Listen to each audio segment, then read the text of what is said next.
Okay, Boker Tov. So we're now on our second day of doing the Yerushalmi Sanhedrin. We actually had done the tiny little segment that was designated for today yesterday, so we're going to do it again today. Let me actually, before we do, take a moment just to introduce you to one or two things. I had mentioned that this was like the Vilna edition of Yerushalmi, which is how the calendar is geared towards. This, as I said, was based on nice, clean, block print, whatever, based on a new edition, which was a transcription from the Leiden manuscript. This is that, the one-volume Yerushalmi. Everything is very gorgeous, block print. This is the entire Yerushalmi, no commentators.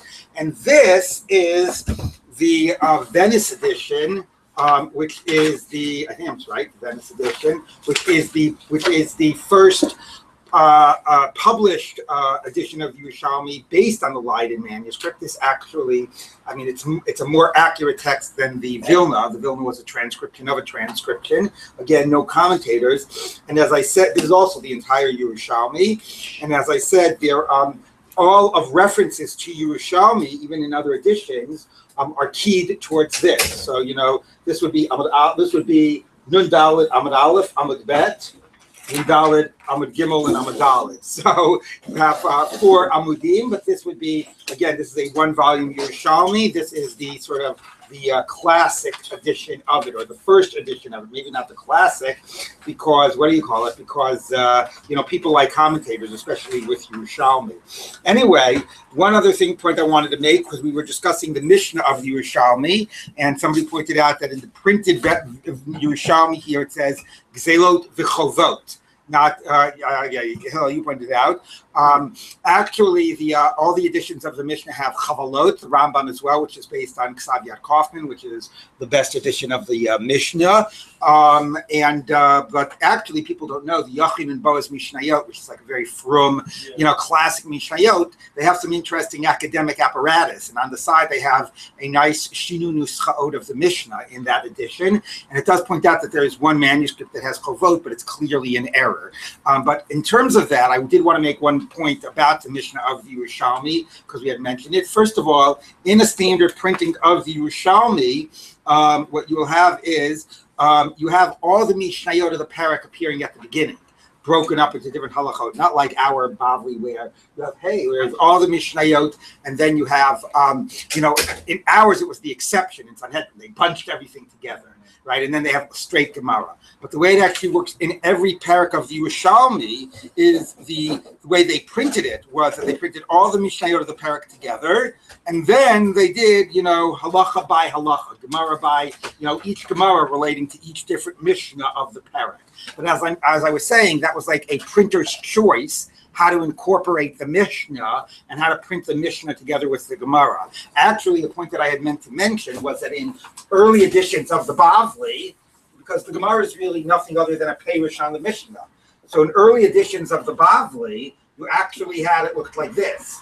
You had the Mishnah, and then around it here, right, you had sort of like we have Rashi and Tosfos, you had the Gemara was sort of appeared like, around the Mishnah. So it's over, you know what I mean? So that the same way, so that was the core text and the Gemara was the commentary. Anyway, so how the Mishnah is broken up and where it's placed and divided in the parak is really a choice of the printer. One of the publisher. One more comment about it is that, when anybody interested in any sort of thing about Gemara or Midrash Halacha or Midrash or whatever, this is like the classic source book on the scholarship around these issues. It is Strack and Stromberg, Introduction to Talmud and Midrash. It's sort of a distillation of the contemporary scholarship on it. It's written in a pretty dense or terse fashion, but it's good for a quick overview. And I will just say, and I printed up some copies about this, and you can hand it out. Where did I print those copies? I thought there were some copies about this. Anyway, I'll hand them out. That if you look at the discussion of the Mishnah that is the basis of the Yerushalmi, it points out the same thing that I said to you, that it is clear evidence that it's not the same Mishnah that the Bavli used, that it was, and that it was, some want to say that sometimes it's even informed a little bit by the Toseftim, whatever, it's clearly not the same, but that the Mishnah printed but that the publishers printed in printed editions of the Yerushalmi were sort of like Mishnayot that were grabbed or compilations of Mishnayot from other sources. So don't be distracted by the Mishnah that's printed with the Yerushalmi.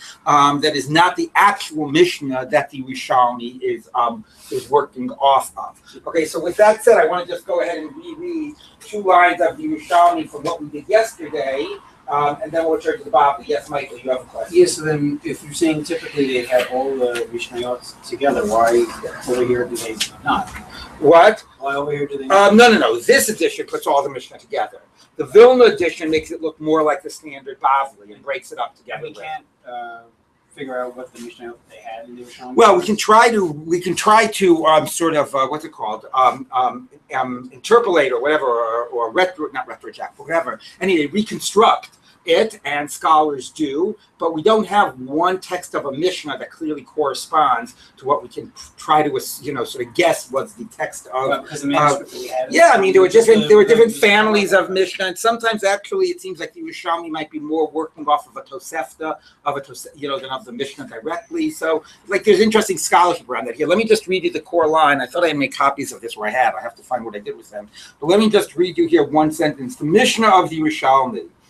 The precise identification of the Mishnah text underlying the discussions of the PT, past Palestinian Talmud, the Yerushalmi, is beset with great difficulties. The original version of the Yerushalmi did not contain a Mishnah text, but only quotations. There was only later manuscripts which broke up the continuous text in textual units of the Mishnah in order to insert the Mishnah by chapter by chapter. This was also the procedure followed by the scribe of Ksav Yad Leiden. He copied the Mishnah text and the text of the Yerushalmi from different sources. Okay, and then it goes on to say, like, they had the Yerushalmi was based on one manuscript. The manuscript this is based off of was itself copied from other manuscripts. And that manuscript, which is the only existing manuscript of the Yerushalmi that we have, copied the Yerushalmi from one manuscript and copied the Mishnah from a different manuscript. And there was no evidence that was the Mishnah that the Yerushalmi itself was breaked off. This means that the Mishnah text of our manuscript and printed editions is not necessarily the text discussed by the Amoraim. And then it goes on. All right, so that's a little background into the editions of the Yerushalmi and the Mishnah. Let's just read.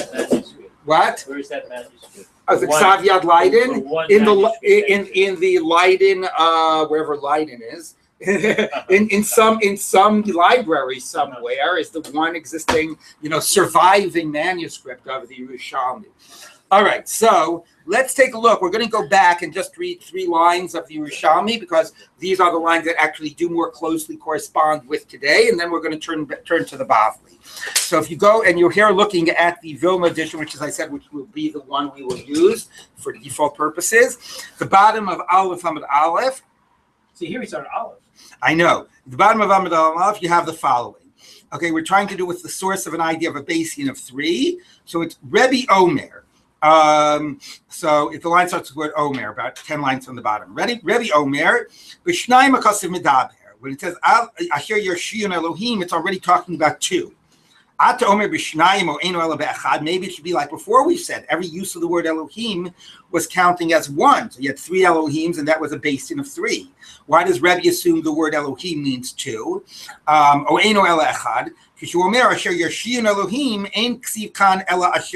sorry.